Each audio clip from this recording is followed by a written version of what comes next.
I think the definition of greatness is to inspire the people next to you. Yeah, I think that's what greatness is or should be. It's not something that lives and dies with one person. It's how can you inspire a person to then in turn inspire another person that then inspires another person. And that's how you create something that I think lasts forever. Yeah. And I think that's our challenge as people is to figure out how our story can impact others and motivate them in a way to create their own greatness. There's a quote from one of my English teachers at Lower Merion named Mr. Fisk. He had a great quote that said, "Rest at the end, not in the middle." And that's something I always live by. You know, I'm not gonna rest, I'm gonna keep on pushing now. There are a lot of answers that I don't have, even questions that I don't have. But I'm just gonna keep going. I'm just gonna keep going, and I'll figure these things out as we go, right? And you just continue to build that way. So I try to live by that all the time. And what brings you the most joy right now? Being with my family. Really? That is the most fun. It's just, it's hanging out with them all summer, being able to like do things that I ordinarily couldn't do. Yeah. Because of training, because of season and stuff like that. So being around them and watching Bianca grow up, because there are a lot of things that I miss with Nathalie and Gianna because I was playing. So being there every day with them is so much fun, man. So it brings me the most joy.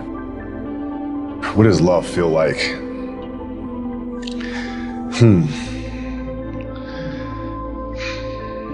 Happiness is such a I think I would describe love as happiness. I think I'd describe it as a beautiful journey. It has its ups and downs, right? Whether it's in marriage, whether it's in the career, things are never perfect. But through love, you continue to persevere and you move through them. You move through them. And then through that storm, beautiful sun emerges. Yeah. Right? And inevitably another storm comes. And guess what? You ride that one out too. So I think love is a certain determination and persistence to go through the good times and the bad times with the someone or something that you truly love. My parents were great.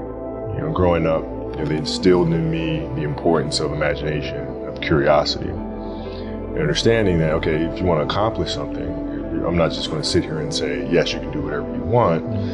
Yes, you can, but you have to also put in the work to get there, right? So they taught me that at a really early age, man. And when you grow up as a kid thinking that the world is your oyster, all things are possible if you put in the work to do it, you grow up having that fundamental belief. My mom was there on a daily basis.